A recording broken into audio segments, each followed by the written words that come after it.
Friends, generally I don't respond to the reactions given on the videos. Otherwise, also very few people they comment.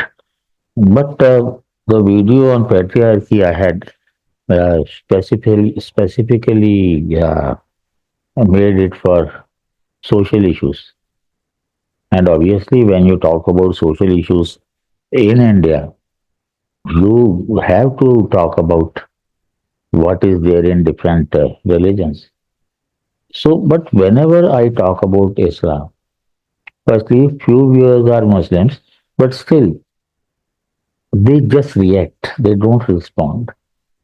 If you come out with strong evidences, like if you say that it's just a propaganda, I'm sorry, I'm not going to accept it. But still, whatever responses were there, like Ms. Fatima says, that there's a full surah, Surah Maryam, is about women. And I say that there is no mention of it. Fatima, when I say mention, it means their contribution. And this Surah Maryam that is there, Surah 19, मुझे लगा कि maybe I have forgotten what is given there. So I read whole of this 98 ayahs therein. And again, I was right. It's talking about the birth of Jesus and the mother, Maryam, is there. There is no Islam in that, and there is no contribution also in that. Then one person, he says the name given is Indian Administrative Service.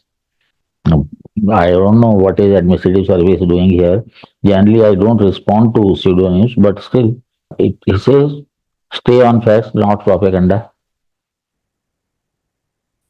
यार बात तो बिल्कुल सही है, but you tell me what is fact. See, before COVID, I think I was more secular than the secularists that you have read.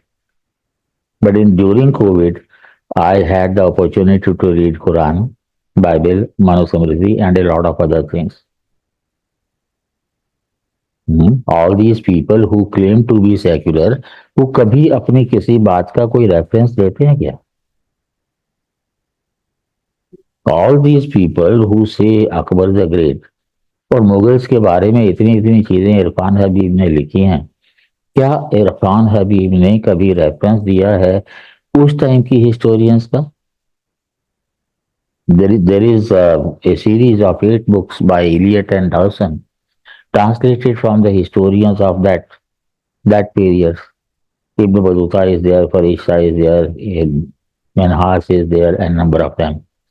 And that is history of India as told by its own historians. ये जितने भी लोग थे, सारे के सारे addict, सारे के सारे वुमनाइजर, और उनको नेशनल हीरोज बना के रख दिया इन लोगों ने। और आप कहते हो कि मेरा एजेंडा है। एजेंडा तो लेफ्टिस्ट का था, लेकिन क्योंकि हम 3 पीढ़ियों से एक ही चीज सुनते आ रहे हैं, तो it's very difficult to digest the truth. I am not going to defend myself. आप खुद पढ़ो और खुद जानो भाई, क्या इन लोगों ने कोई रेफरेंस दिया है? मेरी एक 200 पेज की किताब है, द ट्रूथ अबाउट कास्ट, और मैंने 125 रेफरेंस दिए हैं उसमें, and you can confirm everything. And I have talked about also about R S Sharma और बाकी बहुत सारे लोग हैं उनको भी, राइट फ्रॉम से ऋग्वेद टिल बाबा साहब, I have quoted all the people, right from Yuan to Jahangir, Suzuki Jahangiri, I have mentioned. So, authentic sources with reference, year, page, everything I have given, and that is the way to respond. If you want to contradict me, you should come out with definite against what I have said. So, Indian Administrative Service साहब, मेरी मजबूरी है कि मेरे को और video नहीं बनानी है इस पे, because all this things I talk on my another channel, वैज नई बात नई शुरुआत। I was just making a video on social issues about patriarchy. लेकिन फातिमा मैम को मैं बता दूं कि थोड़ा बहुत इस्लाम जो मुझे आता है, जो कुरान में मैंने पढ़ा है, most of the Indian Muslims they do not know. The reason is कि उन्होंने 98% of them have read Quran in Arabic, और अरबिक उनकी लैंग्वेज नहीं है, तर्जुमा उन्होंने पढ़ा नहीं। Actually when you join a religion, I told you for me religion means Abrahamic religion, आपको अच्छी अच्छी बातें बताई जाती हैं तो लोग ज्वाइन कर लेते हैं। कोविड से पहले मुझे भी विजय, आई वॉज हाईली इम्प्रेस्ड कि मोहम्मद साहब ने तो हमेशा विडोज के साथ शादी की। मुझे बीबी आयशा के बारे में कुछ नहीं पता था, करोड़ों मुस्लिम्स को नहीं पता था। मुझे ये बताया गया था कि जब अबू बकर को जब दी गई इमामत, तो वो अपनी जूती गांठ रहे थे उसे। अब इस्लाम को उघेड़ना मेरा ऑब्जेक्टिव नहीं है, बट पता लगा कि नहीं ऐसा नहीं है, और ये मुझे एक तफसीर है, शान नज़ूल है पढ़ करके, और सबसे ज्यादा एक्स मुस्लिम से। तो जब आप ज्वाइन करते हैं किसी रिलीजन को तो अच्छी अच्छी बातें जान के करते हैं, लेकिन जो लोग छोड़ते हैं तो पूरा समझ के पढ़ने के बाद छोड़ते हैं। तो इसलिए आपके मुल्ला मौलवी आपको ये बातें नहीं बताएंगे। आप जाइए एक्स मुस्लिम चैनल्स पे, आप जाइए साहिल के चैनल पे, आप जाइए एडम सीकर के चैनल पे, आप जाइए गारा शिकोह के चैनल पे, जफर हेरेटिक है, महेंद्र बलारिया है, एंड वो they had status in their community and when they left Islam. Christianity के बारे में जानना है तो एक्स क्रिश्चियंस के चैनल के बारे में मेरे से बहस करके तो कुछ नहीं होगा ना भाई। आई कैन डिस्कस हिस्ट्री, जो मैंने पढ़ा है और जो मैं समझ पा रहा हूँ। ठीक है, इंटरप्रिटेशन मेरी हो सकती है, फैक्ट्स तो मैं अपने नहीं बना सकता ना। तो इन लोगों ने तो फैक्ट्स भी खुद बनाए हैं, जितने भी हिस्टोरियंस कहते हैं। मॉडर्न इंडिया के जो लोग हैं उन्होंने sacred books of the east करके नहीं पढ़ी है, 43 बुक्स हैं उस टाइम की लिखी हुई। मैं हमेशा कहता हूँ कि एंशियंट इंडिया के बारे में लिखना है तो आपको संस्कृत और पाली आनी चाहिए। मिडेवल इंडिया के बारे में लिखना है तो आपको पर्शियन अरेबिक आनी चाहिए, खासतौर से पर्शियन। और मॉडर्न इंडिया के बारे में लिखना है तो आपको इंग्लिश आनी चाहिए। एंशियंट वालों को तो संस्कृत आई नहीं, इसीलिए तो ये लोग मार खा गए। जब राम जन्मभूमि विवाद का सुप्रीम कोर्ट की बारी आई तो उन्होंने पूछा इन लोगों से कि हाँ भी किसको संस्कृत आती है, किसी को आती ही नहीं थी। तो इसलिए जो है, अगर आप उनको मानोगे, बेहतर है कि खुद इन्वेस्टिगेट करो। मैंने किया और मैं जो है वो उस मुगालते से बाहर आ गया, है ना। एक साहब जो हैं वो कहते हैं कि मैं एंथ्रोपोलॉजी पढ़ाता हूँ और हेट्रेड फैलाता हूँ। Focus is totally on promoting his personal divisive opinion rather than preparing students for exams. He even teaches justification for सती। भाई मैंने कब सती को जस्टिफाई किया भाई, मेरे को बता दो। 1 लाख का इनाम मेरी तरफ से, चलो बस। मैंने सिर्फ एक सेंटेंस बोला था कि जब सती के लिए लॉ आया तो उससे पहले जो सती हुई थी वो 23 साल पहले हुई थी। क्या आपको लगता है कि उसमें अंग्रेजों का कंट्रीब्यूशन गिना जाए?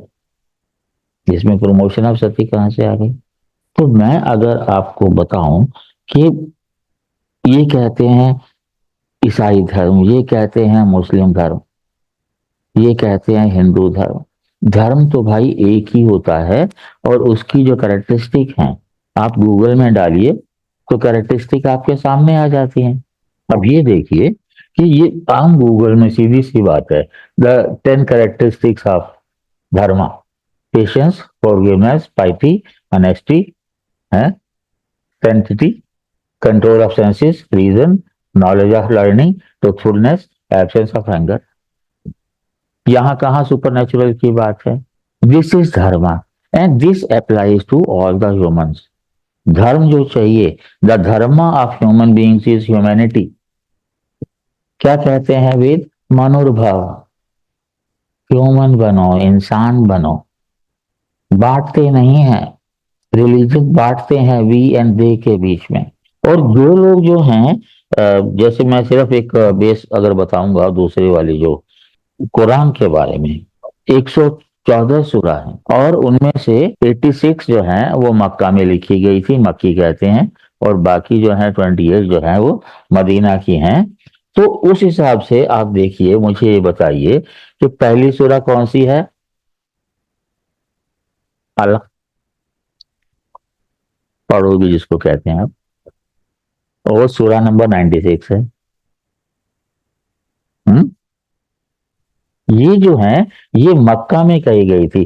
13 ईयर्स के लिए प्रॉफिट वॉज इन मक्का, और 100 भी उनके फॉलोअर्स नहीं थे। And when he went to Medina after 1 year there were more than 10,000। और प्रॉफिट का खुलेआम कहा हुआ है कि मुझे तलवार लेकर के भेजा गया है ताकि मैं पूरी दुनिया को ये पाठ पढ़ाऊं। हम्म?